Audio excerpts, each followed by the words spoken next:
Hello friends, data structure सीखने की series में आज हम लोग देखने वाले हैं एरे का इंट्रोडक्शन, डिक्लेरेशन, इनिशियलाइजेशन और टाइप्स, और साथ ही में कुछ और चीज़ों को यहाँ पे कवर कर लेंगे।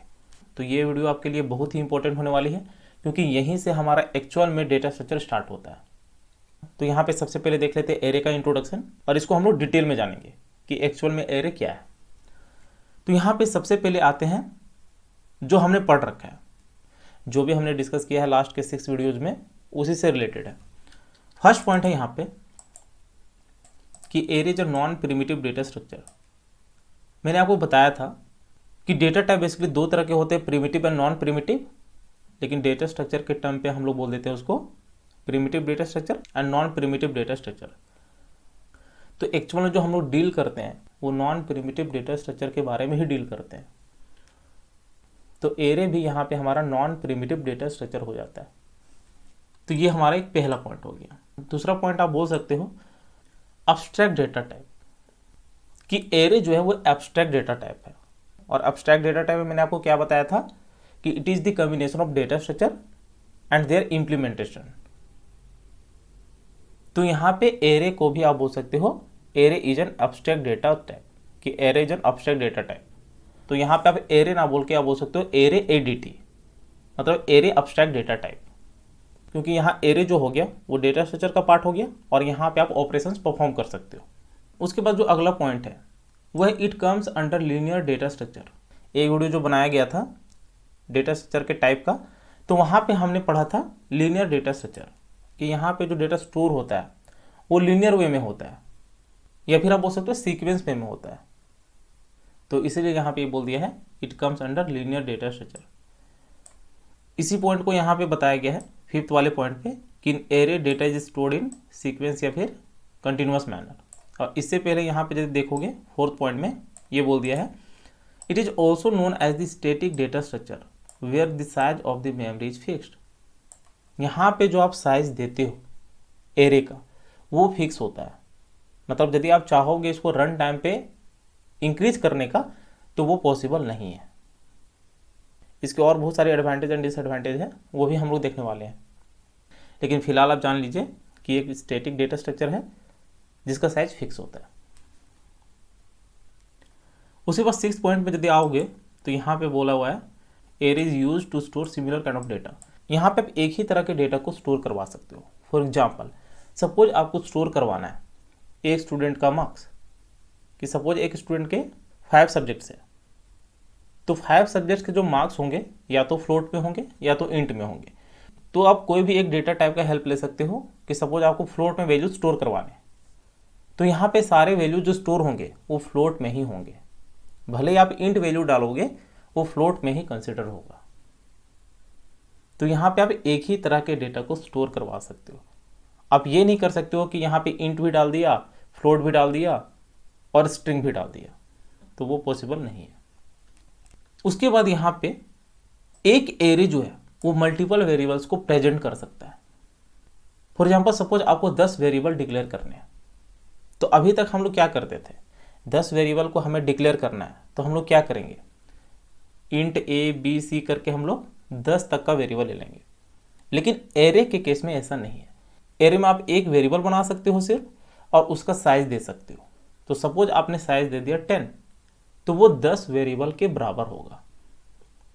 तो इससे एडवांटेज क्या मिलेगा, एडवांटेज ये मिलेगा कि यहाँ पे आपका कोड का लेंथ इंक्रीज नहीं हो रहा है, कोड को हैंडल करना इजी हो जाएगा।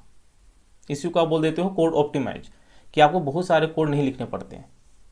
आप कम चीज़ लिख के वही चीज़ प्रेजेंट कर रहे होगे जितना कि आप नंबर ऑफ लाइन्स को लिख के। तो यही हो जाता है आपका कोड ऑप्टिमाइजेशन। तो इसका हम लोग एडवांटेज भी देखने वाले हैं अभी। उसके बाद एक पॉइंट और है यहाँ पे कि जो भी यहाँ पे एरे के एलिमेंट होते हैं वो भी हम लोग देखेंगे कि एरे के एलिमेंट क्या होते हैं। तो हर एक एरे एलिमेंट का अपना एक इंडेक्स होता है और उसका कुछ एड्रेस होता है। वो कैसे होता है वो अभी हम लोग देखेंगे। और एक नोट आपको यहाँ पे और करना पॉइंट वो ये है कि एरे का जो वैल्यू है या फिर एरे का जो एलिमेंट है उसको आप एक्सेस कर सकते हो इंडेक्स वैल्यू से। तो ये सारे पॉइंट्स हो जाते हैं आपके एरे का। अब यहाँ पे हम लोग देखते हैं इसका declaration and initialization. Declaration basically क्या होता है, डिक्लेरेशन मतलब एक आपने वेरिएबल बना दिया, उसमें कोई भी वैल्यू आपने असाइन नहीं किया। फॉर एग्जाम्पल सपोज आपने एक वेरिएबल बनाया इंट ए, तो इंट ए कहने का क्या मतलब है, एक वेरिएबल बनाया आपने ए जो कि वैल्यू स्टोर करवाएगा इन टाइप का। तो जब आप उसको कंपाइल एंड रन करोगे तो रन टाइम पे जो मेमोरी ब्लॉक बनेगी उसका साइज होगा 2 बाइट का और वो कोई भी वैल्यू कंटेन नहीं कर रहा होगा। तो ये हो जाता है आपका वेरिएबल डिक्लेरेशन। इनिशियलाइजेशन कहने का क्या मतलब है कि आप उसमें वैल्यू स्टोर करवा रहे हो। एक वेरिएबल बनाया, उसकी मेमोरी ब्लॉक बनी, रन टाइम पे वहाँ पे वैल्यू आपका स्टोर हो गया। तो यदि a = 10 लिखा तो वो 10 स्टोर हो जाएगा आपके ब्लॉक में 0101 के फॉर्म में। तो यही हो जाता है आपका एरे डिक्लेरेशन एंड इनिशियलाइजेशन। लेकिन एरे के टाइम वो कैसे डिक्लेयर करना है वो देखते हैं। सबसे पहले आपको लेना है डेटा टाइप। तो डेटा टाइप में मैंने आपको बताया कुछ भी ले सकते हो, इन, फ्लोट, कैर, तो वहाँ पे ये हो जाते हैं डेटा टाइप। उसके बाद एरे नेम। एरे नेम कहने का मतलब है कि वेरिएबल, एक कोई भी नेम ले सकते हो। और यहाँ पे साइज, तो सपोज आपने साइज दिया 10, तो ये जो वेरिएबल होगा वो 10 वेरिएबल को प्रेजेंट कर रहा होगा। तो यहाँ पे एक वेरिएबल 10 वेरिएबल के इक्वल होगा। तो यहाँ पे एग्जांपल मैंने लिखा हुआ है, इंट ले लिया है, एरे नेम ले लिया मैंने ARR, और यहाँ पे जो साइज दिया हुआ है वो दिया हुआ है 10, मतलब ये 10 वेरिएबल के इक्विवेलेंट है। यहाँ पे इन टाइप का डेटा है, मतलब ये 10 वेरिएबल्स के इक्विवेलेंट इंटू 2, मतलब 20 बाइट से मेमोरी कंज्यूम करेगा, क्योंकि एक वेरिएबल 2 बाइट की मेमोरी कंज्यूम करता है इंट के केस में, यदि हमारा 32 बिट का कंपाइलर हो। लेकिन लेटेस्ट में अभी 64 बिट का कंपाइलर होता है तो वो 4 बाइट का मेमोरी कंज्यूम करता है इंट के केस में। तो ये हो जाता है आप एक एरे का डिक्लेरेशन। अब यहाँ पे एरे का डिक्लेरेशन यदि हमने कर दिया तो ये मेमोरी ब्लॉक कैसे बना होगा। अभी हमने पढ़ा कि यहाँ पे डेटा लीनियर वे में स्टोर होता है। तो यहाँ पे मेमोरी ब्लॉक बना जो होगा, यदि कंपाइल एंड रन करोगे इसको, तो यहाँ पे जो मेमोरी ब्लॉक बनेगा मेमोरी में वो ऐसा कुछ बनेगा। यहाँ पे अभी वैल्यू में नहीं जाना है, यहाँ पे एक ब्लॉक हो गया, 2 हो गया, 3 हो गया, 4 हो गया, 5, 6, 7, 8, 9 और 10। तो ये टोटल 10 ब्लॉक्स बन जाएंगे। अब यहाँ पे आपको वैल्यू को स्टोर करवाना है। तो स्टोर करवाने के लिए आप क्या कर सकते हो, अलग अलग तरीके यूज कर सकते हो। तो इस वीडियो में हम लोग फिलहाल बेसिक देख रहे हैं, तो यहाँ पे हम लोग नॉर्मल वे में चलेंगे। नेक्स्ट वीडियो में हम लोग इसको प्रॉपर एग्जाम्पल वे में देखेंगे, वहाँ पे बहुत सारी चीज़ों को हम लोग एक्सप्लेन करेंगे। तो यहाँ पे यदि इनिशियलाइज करना हो इस मेमोरी ब्लॉक में तो आपको क्या करना है, यहाँ पे हम लोग ले लिए इंट ARR। यहाँ पे अभी साइज नहीं दिया, आप साइज दे सकते हो, हम लोग यहाँ पे साइज ले लेते हैं, अभी मैं आपको बताऊंगा यहाँ पे। तो ARR यहाँ पे 10 ले लिया, मतलब 10 ब्लॉक्स बन जाएंगे हमारे। इसमें वैल्यू क्या होंगे, 5, 10, 15, 20, 25। यहाँ पे स्पेस की वजह से मैंने नहीं लिखा, तो ये टोटल हो जाएंगे हमारे 50 तक। तो ये जो स्टोर होगा वैल्यू वो होगा इस वे में 5, 10, 15 से लेके 50 तक। अब यहाँ पे जो भी ब्लॉक बनते हैं सबका एक इंडेक्स नंबर होता है, इसी को आप बोल देते हो एरे एलिमेंट्स, जो यहाँ पे हमने पढ़ा था। तो एरे एलिमेंट्स में यहाँ पे इंडेक्सिंग स्टार्ट होती है 0 से और कहाँ तक चलती है n-1 तक। फॉर एग्जाम्पल यहाँ पे 10 लिया हुआ है, इसका मतलब एरे का जो साइज है वो 10 है। तो इंडेक्स नंबर यहाँ पे 0 से स्टार्ट होगी और कहाँ पे खत्म होगी जाके n-1 तक, मतलब 10-1 मतलब 9 तक खत्म होगी। तो यहाँ पे 0 से स्टार्ट हुआ और जो लास्ट वाला इंडेक्स होगा वो 9 होगा, 10-1 9। इसी को आप बोल देते हो लोअर बाउंड और ये बोल देते हो आप अपर बाउंड, जो लास्ट वाला इंडेक्स होता है। तो ये हो गया आपका एलिमेंट, ये हो गया इंडेक्स, और इसी इंडेक्स के बेस पे आप किसी भी एलिमेंट को एक्सेस करते हो। लेकिन एक्सेस करने के लिए एलिमेंट प्लस इंडेक्स, ये दो चीज़ों का आप हेल्प लेते हो। तो एलिमेंट में बेसिकली आपका वेरिएबल होता है, जो यहाँ पे आप लेते हो, ये वेरिएबल ARR, इसका हम लोग यूज कर लेते हैं, ये वाला।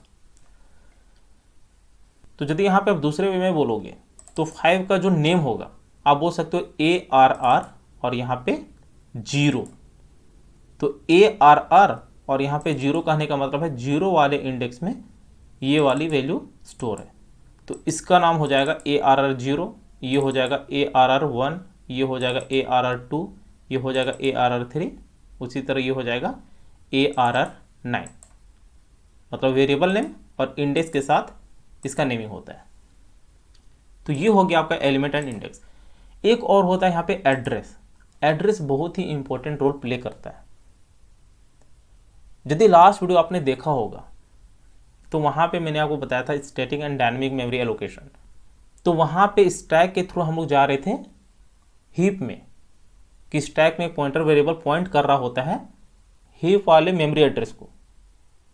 तो वहाँ पे हमने देखा था कि एक एरे बना था, तो एरे का जो फर्स्ट एलिमेंट था उसका जो एड्रेस था वो पॉइंट किया जा रहा था पॉइंटर के द्वारा, जो कि था स्टैक में। तो यहाँ पे अपने आप पे एक बहुत बड़ा रोल प्ले हो जाता है एड्रेस का, वो भी हम लोग देखेंगे आने वाले वीडियो में, डिटेल में समझेंगे। तो यहाँ पे सारे का अपना एड्रेस होता है और ये भी सीक्वेंस में होता है। फॉर एग्जांपल सपोज यहाँ पे 5 है, तो 5 का यहाँ पे मेमोरी एड्रेस है 1000, 10 का हो गया 1004, उसके बाद 8, 12, 16। तो ये यहाँ पे सीक्वेंस में होता है। तो ये हो जाता है आपका डिक्लेरेशन एंड इनिशियलाइजेशन। इसका हम लोग एग्जाम्पल से भी समझेंगे अच्छे से। इस वीडियो में फिलहाल मैं फोकस कर रहा हूँ इंट्रोडक्शन का, टाइप्स का, declaration, initialization. Array types. Array types basically क्या होते हैं? तो यहाँ पे देखिए दो तरह के एरे टाइप्स होते हैं, एक 1 डायमेंशनल, एक होता है मल्टी डायमेंशनल। कहीं कहीं पे आपको दिखेगा 1 डायमेंशनल, 2 डायमेंशनल, उसके बाद बोल दिया उसने मल्टी डायमेंशनल। लेकिन जो 2 डायमेंशनल होते हैं वो मल्टी डायमेंशनल में ही काउंट होते हैं। तो आप ये मान के चलिए दो होते हैं 1 डायमेंशनल एंड मल्टी डायमेंशनल। तो 1 डायमेंशनल की यदि बात की जाए तो इसमें जो हमने अभी पढ़ा ये वाला, ये कंप्लीट हो गया आपको 1 डायमेंशनल, कि यहाँ पे एक लीनियर वे में डेटा स्टोर हो रहा है, एक डायरेक्शन में स्टोर हो रहा है, वो किसी वे में भी हो सकता है मेमोरी में। तो यहाँ पे आप बोल सकते हो कि एक डायमेंशन में डेटा स्टोर हो गया। मल्टी डायमेंशन में आप बोल सकते हो काइंड ऑफ टेबुलर फॉर्म, और टेबुलर फॉर्म में भी 2D, 3D, 4D। तो यहाँ पे मल्टी डायमेंशन में सबसे पहले आते हैं 2D। तो 2D में आप एग्जांपल ले सकते हो कोई भी एक टेबल का या फिर कोई भी मैट्रिक्स प्रोग्राम का। प्रोग्राम आप छोड़ दो, मैट्रिक्स का। मैट्रिक्स में क्या होता है, रोज एंड कॉलम के फॉर्म में डेटा स्टोर होता है। टेबल में भी रोज एंड कॉलम के फॉर्म में डेटा स्टोर होता है। तो वही हो गया यहाँ पे मल्टी डायमेंशनल। इसी को आप बोल देते हो एरे ऑफ एरेज। ये बहुत ही इंपॉर्टेंट है, इसको नेक्स्ट वीडियो में हम लोग डिटेल में समझेंगे कि इसका एक्चुअल मीनिंग क्या है। लेकिन आप ये मानो एरे ऑफ एरेज हो जाता है आपका मल्टी डायमेंशनल। तो मल्टी डायमेंशनल आपको हो जाएगा 2D, 3D, 4D, ND। तो ये सारे मल्टी डायमेंशनल में ही आ जाते हैं। और हम लोग जो फोकस करेंगे वो 1 डायमेंशनल करेंगे, 2 डायमेंशनल करेंगे और 3 डायमेंशनल को भी हम लोग ले लेंगे। और इसको हम लोग एग्जाम्पल से समझ लेंगे अच्छे से नेक्स्ट वीडियो में।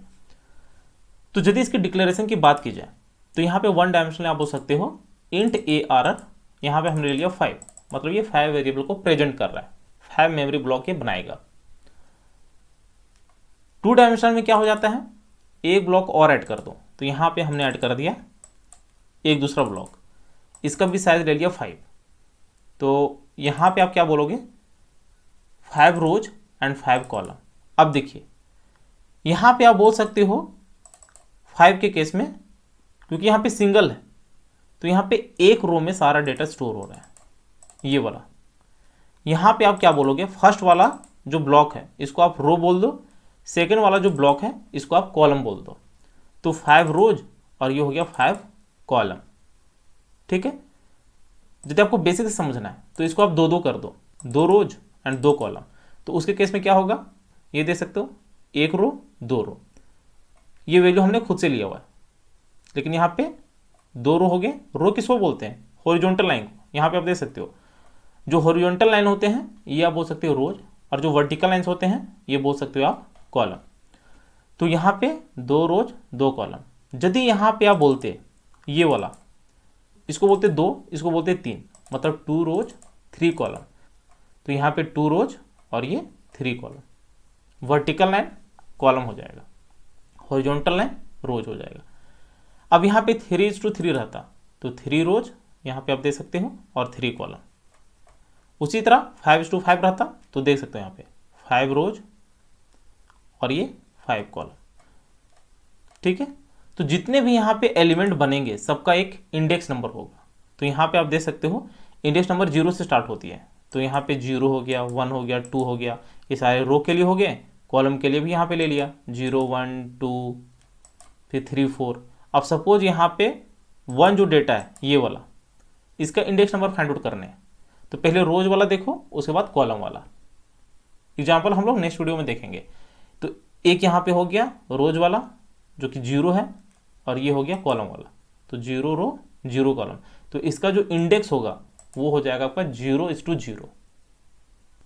सपोज ये वाला एलिमेंट है, तो इसमें यदि इसका इंडेक्स फाइंड आउट करने तो आप क्या बोलोगे, ये थर्ड रो में है लेकिन इंडेक्स क्या है 2, तो 2 रोज और यहाँ पे 3 कॉलम, 2 रोज 3 कॉलम, तो यही हो जाएगा इसका इंडेक्सिंग। 9 का यदि बोलना है तो आप बोलोगे 4,4। ठीक है, क्योंकि इंडेक्सिंग हमेशा 1 लेस होता है जितना भी लेंथ होता है। तो यहाँ पे टोटल 5 रोज थे, तो इंडेक्स कहाँ तक जाएगा 4 तक। यहाँ पे टोटल कॉलम कितने थे 5 तक, इंडेक्स कहाँ तक जाएगा 4 तक। वही हमने यहाँ पे देखा ना अभी, ये देख सकते हो 0 से लेके n-1 तक जाएगा। ये टोटल थे यहाँ पे 10, लेकिन यहाँ पे आपको n-1 तक जाना है, मतलब 9 तक जाना है, तो वहाँ पे टोटल लेंथ 10 था। तो ये हो जाते हैं आपके सिंगल डायमेंशनल और मल्टी डायमेंशनल। यदि यहाँ पे ऑपरेशंस की बात करें एरे में, तो आप एरे में बहुत सारे काम कर सकते हो। क्या कर सकते हो, ट्रेवर्स कर सकते हो। ट्रेवर्स करना मतलब आप स्टार्टिंग इंडेक्स से लेके n-1 तक एक कंप्लीट इटरेट कर सकते हो, लूप लगा सकते हो, उसमें सारे डेटा को आप वन टाइम में विजिट कर सकते हो। तो वो हम लोग आने वाले वीडियो पे एग्जाम्पल में देखेंगे। उसके बाद यहाँ पे आप कोई भी डेटा इंस्टॉल कर सकते हो, अपडेट कर सकते हो, डिलीट कर सकते हो, सॉर्टिंग कर सकते हो, सर्चिंग कर सकते हो। तो ये सारे ऑपरेशन हम लोग देखने वाले हैं। उसके बाद यहाँ पे एरे को आप बहुत जगह यूज कर सकते हो, पॉइंटर के साथ यूज कर सकते हो, फंक्शन के साथ यूज कर सकते हो, क्लास के साथ यूज कर सकते हो, स्ट्रक्चर के साथ यूज कर सकते हो। इसके अलावा जो भी हम लोग पढ़ेंगे आने वाली सीरीज में, स्टैक, हीप, क्यू, वो सारे जगह पे आप एरे का यूज कर सकते हो। यदि आप डेटा स्ट्रक्चर से एरे का कॉन्सेप्ट हटाते हो तो पूरा डेटा स्ट्रक्चर आपका बोल सकते हो अधूरा है। तो ये हो जाते हैं हमारे सारे ऑपरेशंस। अब आते हैं यहाँ पे एडवांटेज एंड डिसएडवांटेज, कि यदि हम एरे का यूज करते हैं तो उसका एडवांटेज क्या है, डिसएडवांटेज क्या है। तो एडवांटेज में वो सारी चीज़ें आप ले सकते हो जो यहाँ पे ऑपरेशंस हमने पढ़ा, तो ये सारी चीज़ें आप बोल सकते हो एज एन एडवांटेज कि एरे में हम लोग ये सारे ऑपरेशन परफॉर्म कर सकते हैं। इसके अलावा आप बोल सकते हो कि एरे में कोड जो होता है हमारा वो ऑप्टिमाइज होता है। यहाँ पे मैंने अभी आपको बताया था कि सपोज आपको 100 वेरिएबल्स डिक्लेयर करने हैं, तो वहाँ पे 100 वेरिएबल्स डिक्लेयर करना, उसको हैंडल करना, ऑपरेशंस लगाना, वो बहुत डिफिकल्ट है। यहाँ पे आपने एक वेरिएबल बनाया, उसका साइज मेंशन किया और वहाँ पे ये सारे टास्क इजीली परफॉर्म कर लिए। तो इससे क्या हो गया, आपका कोड ऑप्टिमाइज हो गया, आपको बहुत सारा कोड लिखना नहीं पड़ा और इसको हैंडल करना भी ईजी हो जाएगा। कोई भी ऑपरेशंस परफॉर्म करोगे तो वो ईजिली हो जाएगा। उसके बाद कोड रीयूजेबिलिटी, इसको आप एक बार क्रिएट किए और इसको बार बार यूज कर सकते हो। कभी ट्रेवर्स कर दिए, कभी यहाँ पे अपडेट कर दिए, डिलीट कर दिए, सॉर्टिंग कर दिए, सर्चिंग कर दिए।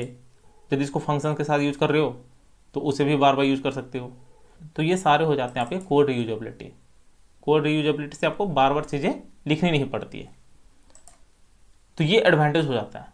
डिसएडवांटेज की बात की जाए तो एक मैंने बताया भी आपको कि साइज यहाँ पे फिक्स होता है, कि सपोज आपने मेंशन कर दिया 20 वेरिएबल, तो रन टाइम पे आप 20 वेरिएबल का ही यूज कर सकते हो, उससे ज़्यादा आप यूज नहीं कर सकते।